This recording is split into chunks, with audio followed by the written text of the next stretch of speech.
नमस्कार, स्वागत है आप सभी का। आप देख रहे हैं एनएमएफ न्यूज। आपके साथ मैं हूं नमता चौधरी। उत्तर प्रदेश के मुजफ्फरनगर से एक हैरान कर देने वाला मामला सामने आया। उस उत्तर प्रदेश से जहां पर अपराधियों की लगातार कमर तोड़ी जा रही है, उनको टांग टांग कर पुलिस लेकर जा रही है, उसी उत्तर प्रदेश के मुजफ्फरनगर से एक हैरान कर देने वाली तस्वीर सामने आई, जिसमें कि दबंगों ने दबंगई दिखाते हुए एक ट्रैफिक पुलिसकर्मी के साथ मारपीट की और उसकी वर्दी तक फाड़ दी।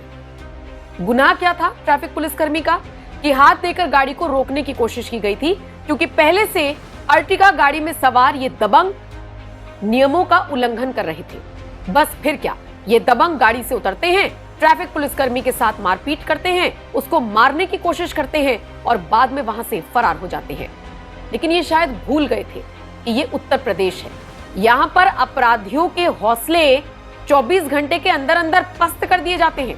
अगर आपको यकीन नहीं होता तो जरा ये तस्वीरें देखिए, कैसे इन दबंगों को पुलिस अपने कंधे पर टांग कर लेकर जा रही है, इनका कितना बुरा हाल किया है। आइए इस मामले को और विस्तार से समझते हैं। हुआ ये कि उत्तर प्रदेश के मुजफ्फरनगर में रविवार की शाम को एक ट्रैफिक पुलिसकर्मी एक अर्टिगा गाड़ी को रोकता है, हाथ देकर उसे रोकता है, क्योंकि वो नियमों का उल्लंघन कर रहे थे। अर्टिगा गाड़ी सवार कुछ दबंग गाड़ी से उतरते हैं, दबंगई दिखाते हैं और ट्रैफिक पुलिसकर्मी को जमकर पीटते हैं, उसकी वर्दी फाड़ देते हैं। जो तस्वीरें आप देख रहे हैं ना, ये उसी ट्रैफिक पुलिसकर्मी की है। आप सोचिए, पहले तो ये गाड़ी सवार रॉन्ग साइड में चल रहे थे, ट्रैफिक पुलिसकर्मी जमीन अली ने उन्हें टोक दिया तो ट्रैफिक पुलिसकर्मी की ही पिटाई कर दी।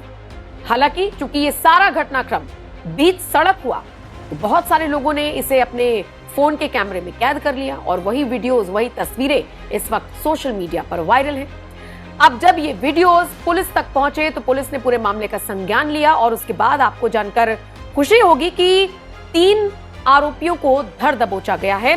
हालांकि ये दबंग उस वक्त तो मौके से भागने में फरार हो गए थे, लेकिन पुलिस ने पहले गाड़ी को कब्जे में लिया, फिर आगे की जांच की और उसके बाद खबर ये मिल रही है कि सचिन, सूरजपाल और एक अन्य को गिरफ्तार कर उन्हें ऐसा सबक सिखाया गया कि वो पुलिस के कंधों पर चलने को मजबूर हो गए, जैसा कि आप इन तस्वीरों में देख भी पा रहे हैं।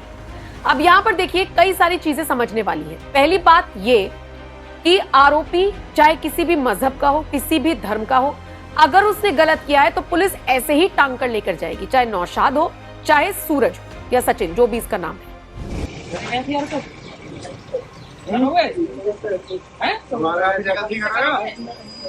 ऐसी गलती करोगे?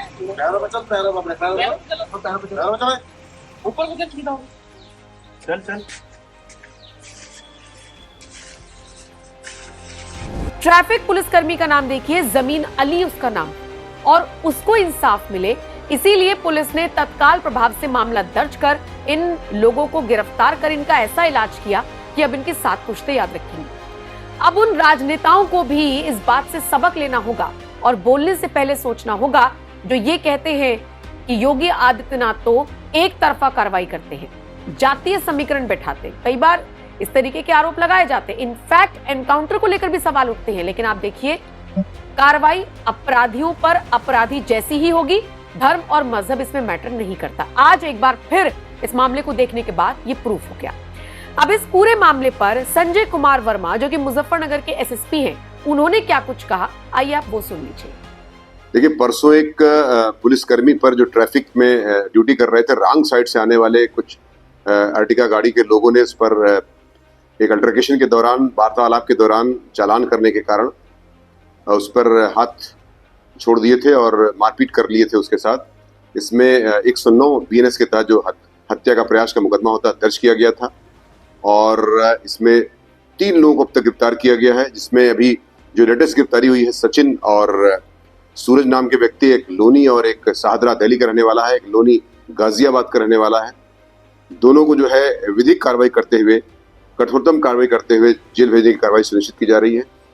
इसमें एक मुलजिम अभी और बाकी है, उसको जल्दी ही गिरफ्तार कर लिया जाएगा। बाकी 3 लोगों को गिरफ्तार करके जेल भेजने की कार्रवाई सुनिश्चित की जा रही है। अब देखिए, एक ट्रैफिक पुलिसकर्मी ड्यूटी कर रहा है और उसके साथ दबंग इस तरीके से मारपीट करते हैं तो उसका क्या हश्र किया गया, ये आपने बखूबी देख लिया। उसे भी पुलिस उसी तरीके से टांग कर लेकर गई जैसे कि बाकी अपराधियों को लेकर जाती है और सबक दिया गया बाकी लोगों को भी कि इस तरह से कोई ट्रैफिक नियमों का उल्लंघन नहीं करेगा। अगर ट्रैफिक पुलिसकर्मी रोकता है तो ऐसे तो कम से कम आप नहीं कर सकते, जैसा इन 3 लड़कों ने किया था। आपको ये भी बता दें, पुलिस ने आरोपियों के खिलाफ धारा 109 बीएनएस के तहत हत्या के प्रयास का मुकदमा दर्ज करते हुए तीनों को गिरफ्तार कर लिया है। अब आपको ये भी बता दें कि बताया जा रहा है कि इस गाड़ी में और भी लोग सवार थे, उनको भी जल्द ही गिरफ्तार कर लिया जाएगा, लेकिन तीनों लोगों को जेल भेजने की कार्रवाई सुनिश्चित कर ली गई है। ये वो तस्वीरें हैं जो आप उत्तर प्रदेश के मुजफ्फरनगर से देख रही हैं। ये तस्वीरें आपके लिए हमारे संवाददाता नागर दत्त शर्मा ने भेजी हैं। आपका इस खबर पर क्या कुछ कहना है, आप अपनी राय हमें जरूर दीजिएगा। जो लोग सवाल उठाते हैं कि धर्म देखकर, जाति देखकर, मजहब देखकर पुलिस एक्शन लेती है, उस पर आपका क्या कुछ कहना है, आप अपनी राय जरूर दीजिएगा। बाकी अपडेट्स के लिए बने रहिए एनएमएफ न्यूज के साथ। कुछ लोगों को विकास अच्छा नहीं लगता, कुछ लोगों को विकास अच्छा नहीं लगता। वे लोग तालिबानी व्यवस्था पे विश्वास करते हैं। वे लोग आज भी दारुल इस्लाम में विश्वास करते हैं। आज भी मैं उनसे कहना चाहता हूं कि तालिबानी व्यवस्था और यह दारुल इस्लाम की उनकी मंशा उनको जन्नत में भी पूरी नहीं होने वाली है, जहन्नुम में उससे पहले उनको जाना पड़ेगा। भूल गए लोग, ये नया उत्तर प्रदेश है, नया भारत का उत्तर प्रदेश। अगर यह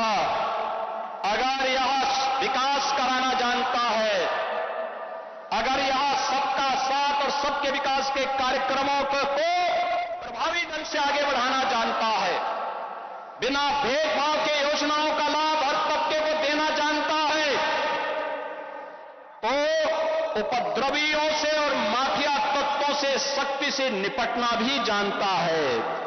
वह समय गया दूर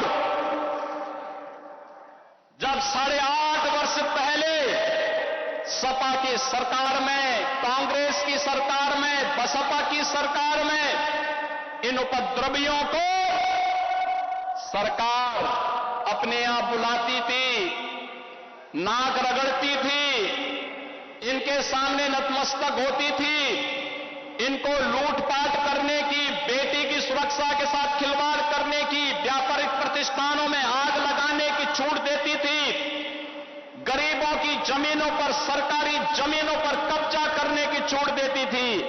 अब ये डबल इंजन की सरकार है, अराजकता बर्दाश्त नहीं करती, और अगर किसी ने अराजकता करने का दुस्साहस किया तो उसकी छाती पर बुलडोजर चलाना भी जानती है।